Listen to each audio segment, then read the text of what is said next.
Taterskin and the Eco-Defenders, Book 2, Tell It to Future Generations, Chapter 39.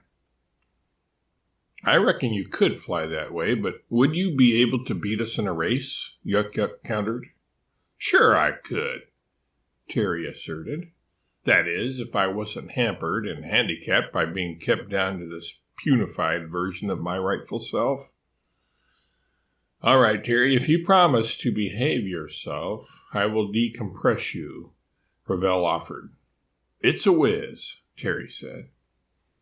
Albert knew what she meant by that, being fond of old-fashioned slang himself, but some of the rest of us didn't recall the previous usage of that idiom by Albert, and so thought that Terry was either making reference to a common addition to a Philly cheesesteak sandwich or alluding to the fact that she needed to use the restroom, as some euphemistically refer to the act of urination. But Terry would never talk about that. Not that she was prissy, prudish, prim, or priggish. The reason she wouldn't discuss it was because she took care of such urges on the fly, literally, and didn't even give the function any thought. Besides, Terry added, ignoring the confused combination of confused and embarrassed looks on the faces of some, if I'm larger, I can rescue you all when and if you get into trouble. I can't do much at this size, she says, looking down disgustedly at her diminutive dimensions. It takes away all my self-confidence, pride, and courage. Okay, don't worry. You'll be bad as new in 2 flicks of a kitty cat's tail, Ravel said. At the mention of a kitty cat, everybody looked at Marmalade. She self-consciously tried to avoid our stares while unconsciously flicking her tail.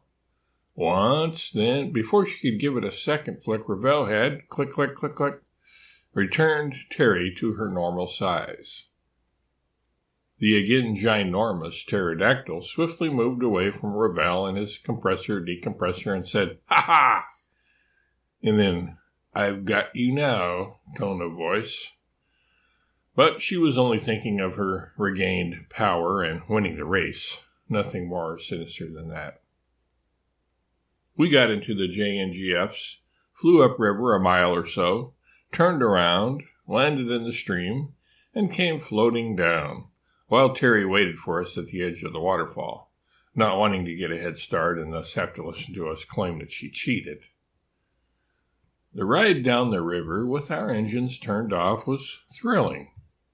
We rocked gently as if we were in an elevated canoe, and the sound of the falls grew in volume and intensity as the amount of river remaining between us and the edge of the falls continued to decrease.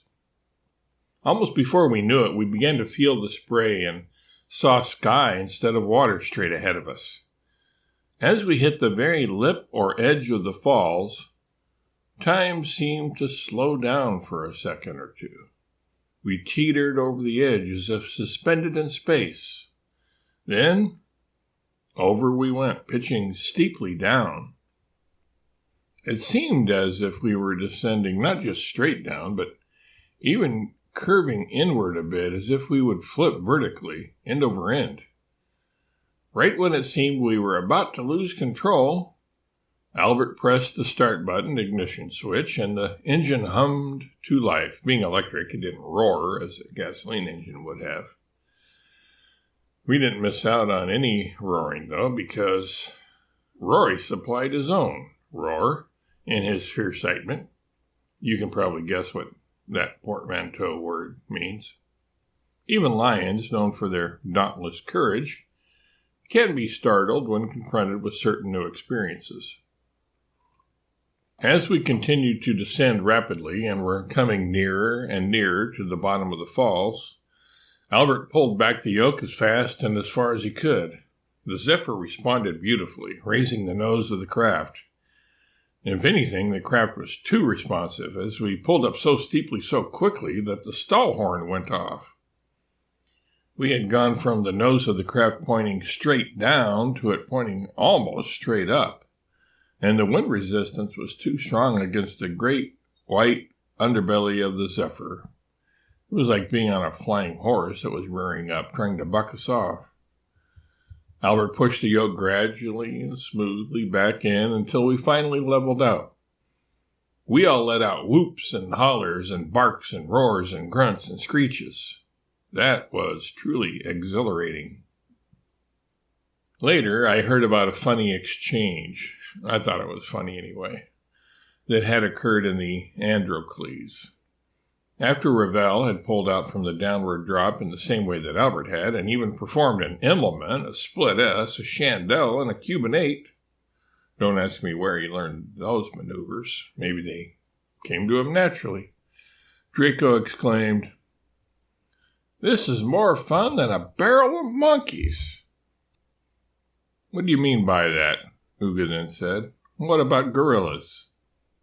"What about gorillas?" Draco replied, wondering if Uga considered his reference to his little cousins politically incorrect or something.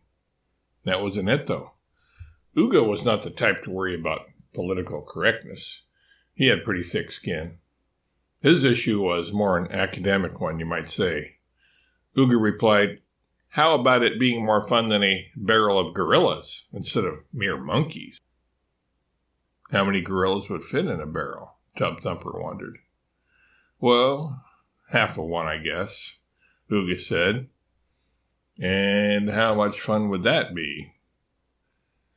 "I guess you're right. Not much. None at all, to be precise."